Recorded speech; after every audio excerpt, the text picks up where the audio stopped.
Olha, eu tenho aqui ao meu lado, muito obrigado. Jaqueline Meirelles, tudo bem, Jaqueline? Tudo bom? Muito Obrigada. obrigado por ter vindo. Olha, Eu a que Jaqueline, agradeço. deixa eu só refrescar a cabeça de todo mundo. Ela foi namorada do meu querido amigo Carlos Alberto de Nóbrega. Nóbrega, nossas homenagens a você. Ela foi Miss Brasil Miss em Brasil 1987, não é, Jaqueline? Já tem tempo, né? Não, Ai, mas é meu bom Deus, falar. como o tempo corre. Mas acrescentou no teu currículo como? Mudou tudo. Tu concorreu ao Miss Universo em Singapura. Singapura. E conquistou o título de melhor traje típico. Você sabe que aquele traje típico não tinha como eu perder, né? Foi feito no barracão de uma escola de samba por um carnavalesco e foi uma coisa assim fenomenal. Foi coisa mais linda. Então, quando eu entrei, que as pessoas viram, aplaudiram de pé, então não tinha como eu não trazer o primeiro lugar do Foi capa da prêmio. Playboy em outubro de 88. Minha primeira entrevista. Minha primeira entrevista foi você que fez. Você foi capa da Playboy? Fui eu mesmo que te entrevistei. A primeira pessoa que te entrevistou. A primeira pessoa que me entrevistou foi você. Tem a capa da Playboy aí para mostrar? Mas você continuou muito bonita. Muito obrigada. Muito bonita. Foi a única Miss Brasil até hoje. Que tipo de repercussão que deu essa sua capa da Playboy? Esse seu ensaio na Playboy? Foi a única Miss o quê? Que fez capa até hoje. Não teve nenhuma Miss que foi para Playboy? Não com gancho de Miss Brasil, só eu.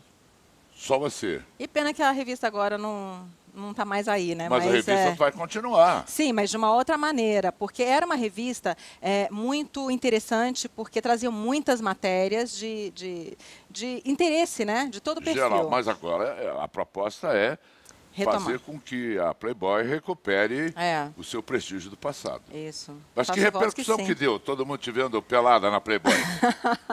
Uma das exigências que eu fiz foi que em todas as fotos eu tivesse com uma peça de roupa. Eu não queria fazer no em pelo, eu queria fazer um no artístico. E isso foi respeitado. E eu gostei bastante da matéria. Inclusive, essa revista ela foi vendida também para a Austrália. E foi assim, foi muito bacana, foi bem legal. Quando você foi eleita Miss Brasil, no júri, não estava a Hebe Camargo? Estava, a diva Hebe Camargo. A Hebe Camargo, ela que te escolheu também, não é? Você apresentou programas na Manchete, ao lado da Astrid Fontinelli. Sim, foi. Porque eu fiquei um tempo no SBT. Quando eu passei o título de Miss Brasil, eu fiquei no SBT, trabalhei com o Carlos Alberto naquela época. Depois eu fui apresentar o Cinema em Casa. Fiquei um ano no SBT. Depois, quando venceu meu contrato, eu fui para a Manchete. Fui convidada para fazer o Mulher 90 com a Astrid Fontinelli. Então, eu tinha um quadro, Dicas de Mulher 90. Então, eu fazia muito merchan, muita divulgação de produtos, né? Então, foi bem bacana também essa experiência na televisão. Eu pedi para a Jaqueline vir aqui conosco, meninas, porque ela está ainda em ritmo de lançamento. Um livro fica um ano, não é? Em ritmo de lançamento, que é Da Coroa ao Cajado. Está aqui? É o livro que você escreveu e que tem algumas histórias bastante desagradáveis aqui, difíceis, não é? Você resolveu abrir seu arquivo de memórias e despejar tudo aqui. A espiritualidade na cura da depressão. Você teve uma depressão? Seríssima. Foram 6 anos de depressão, muitos remédios, muitas doenças decorrentes da depressão. E a minha cura veio por um autoconhecimento. E é assim que eu acredito que muita gente pode se livrar da doença. Mas entendeu? Você teve um motivo para a depressão? Ou você não teve motivo? Porque a depressão não tem motivo, às vezes. Não, muitas vezes tem motivo, mas a pessoa, às vezes, ela não identifica o problema dela. Se não for uma depressão química, se for uma depressão emocional. É porque, Amaury, quando a gente está na nossa zona de conforto, a gente não quer enxergar os problemas que estão ao redor, porque está na zona de conforto. E a depressão é uma doença que é gerada por uma tristeza, por algum momento que você tomou algum caminho errado, fez alguma escolha errada, que aquilo dali te desagradou. Mas por estar na zona de conforto, às vezes é mais tranquilo você continuar ali tomando remédio do que enfrentar o problema e recomeçar, entendeu? Agora, aqui você conta que tentou suicídio 3 vezes. Foi verdade. A depressão é uma doença da tristeza, é uma doença silenciosa, é uma doença que leva a óbito e não é como uma gripe, por exemplo. Você está gripado, você espirra, nariz vermelho, congestionado, as pessoas veem. A depressão é muito silenciosa, então se a pessoa ou se os familiares não identificarem e não ajudarem a pessoa que está sofrendo, essa pessoa realmente tem um grande risco de tentar suicídio. E foi o que aconteceu comigo. Você tentou suicídio e foi salva? Ou você teve uma recaída de consciência e não levou o projeto avante? Olha, foi Deus nas 3 vezes. Me fale. A primeira vez eu tentei me atirar do carro em movimento, tá? A história está no livro. Você estava dirigindo? Não, estava do lado... Ah, olha a loucura, gente, que coisa. Eu estava do lado do meu ex-marido, com os 3 filhos e o meu enteado nos bancos de trás do carro. E como é que uma pessoa em sã consciência faria uma coisa dessa? Tem que ser uma pessoa que está muito doente mesmo, com o emocional muito abalado. A gente começou a discutir dentro do carro e eu comecei a ficar transtornada, e aquela discussão não parava, não parava. Por isso que eu falo que é muito importante a família ter consciência e poder ajudar essa pessoa. E aquela discussão não parava, não parava, não parava. Aí eu calculei, eu fiquei olhando pelo retrovisor. Eu falei, na hora que estiver chegando um carro perto, eu vou abrir a porta, eu me atiro, esse carro que está vindo do lado vai passar por cima e acabou a história. E você atirou? Não, porque o carro tinha uma trava de segurança. Na hora que eu puxei, ele disparou um alarme, acendeu as luzes internas, as crianças acordaram, ele me puxou pelo cabelo, mas essa trava de segurança foi que me segurou, porque eu fui com tudo, entendeu? No que eu abri a porta, a primeira trava abriu, aí acendeu, né, toda a segurança do carro, e a segunda trava não abriu. E a segunda vez? Eu tentei me atirar da janela, só que eu morava no 3º andar. Mas o meu desespero era tanto que eu falei, vou mergulhar de cabeça, né? Mas 3º andar, o que vai acontecer? Mas eu ia. Minha vizinha do prédio da frente viu a situação e começou a gritar, socorro, socorro, não, não faz isso, não é. Meu filho apareceu de repente, eu estava com a porta do quarto trancada, batendo na porta, mãe, mãe, mãe. E aí eu escutei a voz do meu filho, aí sabe quando você fala assim, não, é Deus, não, deixa eu voltar, deixa eu voltar. Mas, e aí a terceira vez foi com uma faca, são histórias muito tristes, entendeu? Que eu acabo contando aqui, mas as pessoas... Mas foi uma depressão longeva, durou mais de 6 anos. Aí não satisfeita por não ter conseguido realizar aquela minha proposta, né, de acabar com a vida, eu comecei a me mutilar. Então, a dor emocional é tão grande que você quer acabar com ela traumatizando seu corpo, entendeu? Se não é com suicídio, que é uma coisa que de imediato... Autoflagelação. Mas o que você fazia? Desculpe. Eu me rasgava com tesourinha de unha. Você se rasgava com tesoura? De unha. De unha. Agora, você teve motivos? Porque, Tive. não, eu sou especialista, aspas, não é? Por ter estudado muito e por ter tido também. Eu já falei isso publicamente, não é? A depressão pode não ter motivo nenhum, está tudo muito bem e ela se instala em você. Ou tem motivos relevantes para tal. Você acredita que teve motivos? Teve. Você ficou, ou depois que você teve toda a sua glória como Miss, aí quando você não continuou sob os holofotes, aí você ficou muito depressivo. Teve isso também? Muita gente relacionou isso. Quando eu contei, quando eu lancei o livro, muita gente relacionou. Mas não tem. O problema maior foi eu ter deixado de ser eu para ser quem o contexto que eu vivia queria que eu fosse. Se eu tivesse me colocado, imposto as minhas vontades, tivesse mantido a minha personalidade, os meus desejos, os meus desgostos, eu teria sido respeitada. Como eu abri mão de tudo isso para viver aquela situação que eu vivia, eu deixei de ser quem eu era para ser quem outras pessoas queriam que eu fosse. Por que se chama da coroa? A gente entende que é pelo fato de ter sido ao cajado, mas você chegou numa situação deplorável, então? Cheguei. Me conte. Não, é bom a gente saber, porque Lógico. tem tantas pessoas. De repente, pessoas Do que outro sofrem lado, em a gente está casa, né? passando Pela mesma receitas. coisa. Não é? É o que eu falo, sabe? As escolhas dos caminhos, às vezes, se é uma escolha errada, você vai encontrar dificuldades. Da coroa ao cajado, por quê? Do material ao espiritual. Do cajado, porque foi através de muita ajuda de muitas pessoas que eu conseguia voltar a caminhar. Na minha separação, eu perdi tudo. E isso eu conto no livro também. E foi assim uma situação em que eu me encontrei tendo que morar, dormir no chão, no meu local de trabalho, que eu tinha um ateliê de bijuteria, tenho ainda. Eu dormia no chão, eu não tinha televisão, eu não tinha nada, tudo para poder fugir da doença, entendeu? Eu tive que recomeçar a minha vida. Mas recomeçar a minha vida realmente do zero, porque quando eu escolhi um caminho na minha vida, que foi mudar o meu comportamento para me adequar a uma situação, a minha vida, meu sucesso já estava instalado, entendeu? Poderia ser aí, mas foi aí que começou a minha... Mas uma moça tão bonita, você devia ser paqueradíssima. Pois é, mas são Carlos coisas, Alberto, né? quando bateu o olho em você?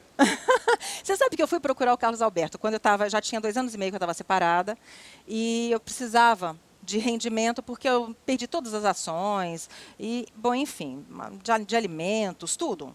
E eu precisava realmente trabalhar. E só o ateliê não estava conseguindo pagar as minhas despesas.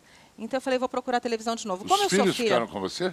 na época com ele, porque eu não tinha condições de comer, meus amigos me ajudavam, eu juntava moedinha para comprar marmita, minha marmita tinha que dar para o almoço e para o jantar, entendeu? Foi uma situação muito difícil. E nem por causa disso eu morri. Não morri da depressão e não morri por dificuldade também. Porque Aí é um o Carlos recomeço. Alberto te deu uma mão. Aí eu procurei o Carlos Alberto, ele falou: as portas estão abertas para você, que eu sou filha do SBT, eu vim do SBT, fui Miss Brasil pelo SBT. O Silvio foi o último concurso que ele apresentou foi o meu. Então eu falei, eu vou procurar o SBT, vou procurar o Carlos Alberto, porque foi com quem eu trabalhei, foi dali que eu saí. Praça Nossa. Trabalhei na praça e depois no Cinema em Casa. E aí eu procurei por ele me recebeu com muito carinho, me trouxe de volta para a televisão, fiz a praça com ele durante 4 anos e meio, mais ou menos, 4 anos. Alguma coisa assim. Mas o que mais que tem no livro? O que você quer provar com o seu livro, que na verdade é um livro biográfico, Sim. é uma confissão que você faz para as pessoas, tentando ajudá-las? Sim, principalmente as famílias. Esse livro é um livro, na verdade, que é de cabeceira, é um livro para gerações e gerações, porque conta a história de uma pessoa que tinha todo o sucesso, que fez uma escolha errada por pura opção, e isso acabou gerando transtorno. Só que com o livro, a gente não fala sempre do livro, não vai falar eternamente. O que acontece? Estou procurando dar mais ajuda e mais conhecimento para as pessoas sobre o assunto. Então, eu montei um programa de televisão que, se Deus quiser, vai ao ar, estou só faltando terminar de negociar com a emissora, que vai falar sobre autoestima, bem-estar e saúde. Com pessoas famosas, com pessoas anônimas, sempre para falar. Nunca para falar do que está fazendo, mas para falar do lado interno da pessoa, para falar do lado de cá das câmeras, entendeu? Porque pela frente, assim, todo mundo conhece, sabe o que você faz, um super de um programa, super audiência, mas quem é o Amaury Júnior por trás das câmeras, entendeu? Então é isso que eu quero saber. O que leva as pessoas, os sonhos das pessoas, qual é o seu segundo plano, o que você pretende no seu futuro, entendeu? Porque muita gente começa, eu fiz uma entrevista com uma dupla sertaneja nova, eu queria saber o que você pretende para o futuro. Você não vai ficar cantando eternamente, entendeu? Então são coisas assim que podem fazer as pessoas, os telespectadores, pensarem a respeito da própria vida, das escolhas que fizeram, das escolhas que estão fazendo e do que querem para o futuro, entendeu? Uma vida mais feliz. Como é que você está hoje, Jaqueline? Estou correndo atrás de tudo. Então, me conta, o que você quer? Esse programa aqui tem o talento de repente, você fala uma coisa, acontece, entendeu? Meio talismã. É ou não é? É verdade. Quem sabe não vai ser padrinho, não, o que né? você quer fazer? Você quer fazer um programa de televisão, é isso? O programa está pronto. Eu preciso colocar o programa no ar. Jaqueline Meirelles em revista. O que mais? Correndo atrás de tudo que você falou. Não. Está com o namorado? Não, eu não estou com namorado, eu tô... Não senti muita firmeza nesse não. Não, era aquela coisa meio isso. enrolada. Sabe o que é, Amaury? O meu maior foco agora é a minha realização profissional. A sua separação do Carlos Alberto foi numa ótima, não é? Foi tranquila. Foi tranquila. E o fato de eu ter saído do SBT também me impulsionou. Às vezes a gente fica pensando que as coisas ruins acontecem, mas não são tão ruins assim. Me impulsionou nesse novo projeto do programa, idealizei uma coisa ótima, uma coisa super bacana, que vai trazer muito interesse para o público. Os patrocinadores com quem eu tenho conversado têm adorado a ideia do programa. Então, realmente, é só terminar de formatar e colocar ele no ar. Lógico, aí que a gente fala, né? Tu precisa de patrocínio, tudo precisa de verba, nada a gente não, né? Você não consegue nada de presente. Verdade. Então, eu estou batalhando em cima disso. Mas agora. É um bom projeto. E, Jaqueline, você falou da sua saída, né, da Praça Nossa, mas rolou um burburinho que foi por causa da Andréia, atual mulher do Carlos Alberto. Tem alguma coisa? É ciumenta. Vocês são fofoqueiras, né? Lógico, de mulher. Gente, é curiosa. Mas eu acho assim, eu entendo muito bem o que aconteceu, eu não condeno ninguém, nenhuma parte nem outra, nem a emissora, porque eu acho que 2 corpos não ocupam o mesmo espaço.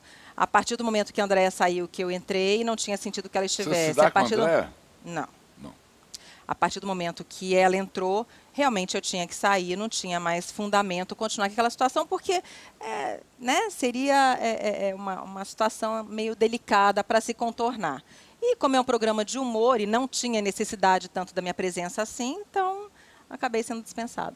Mas sua carreira musical, hein? Que eu ouvi falar que você também já participou de banda, já gravou CD, né? Foi CD que você gravou? Na época era LP. LP, pronto, gravou LP. É porque você é muito mais nova que eu, mas na minha época era LP. Agora de repente CD. pode aproveitar o teu programa mesmo para ter alguma coisa, não sei se pode aproveitar as duas coisas, né? Tanto a carreira musical... Eu me lembro de você jurada no Viva a Noite. Fui com o Gugu. Cidade contra Cidade, do Silvio Santos. Eu fiz muita coisa, Hebe, muita coisa. A tua religião hoje é espírita? Eu sou espírita. Praticante? Praticante. Porque, e ajudante. E tem um subtítulo, que é a espiritualidade na cura da depressão. Porque a depressão é uma doença que é da tristeza, né? E ela somatizada, essa tristeza somatizada traz muitas outras doenças, câncer, diabetes, enfim, traz tudo. E... a espiritualidade aí, que eu coloco no livro, lógico que eu tenho a minha religião, cada qual tem a sua, eu não prego religião nenhuma, eu acho que todo mundo quer chegar a Deus, cada qual da sua maneira, entendeu? Mas eu acho que a escolha dos caminhos errados traz uma energia muito densa, muito pesada para perto de você. E essa energia te traz dificuldades e te impede de caminhar com saúde. Então, a espiritualidade que eu coloco é exatamente isso. Se você estiver bem, numa frequência energética bacana, sabe? E pensando em alto astral, tudo que é de bom vai acontecer com você. Os caminhos estão abertos. Isso daí é uma coisa que a gente já sabe que... Física quântica. Jaqueline Meirelles, obrigado, Jaqueline. Muito obrigada por sucesso pro você. livro. Muito obrigada mais pelo sucesso carinho. ainda. E acho o teu projeto ótimo. Muito Podia obrigada. até começar com o Abrão aqui na RTV, que é o nosso novo diretor artístico. Quem sabe? Você conhece o Abrão? Não. Então vamos apresentá-la ao Abrão. Tá obrigada, bom, querida? Muito obrigada. Grande beijo. Foi um prazer enorme.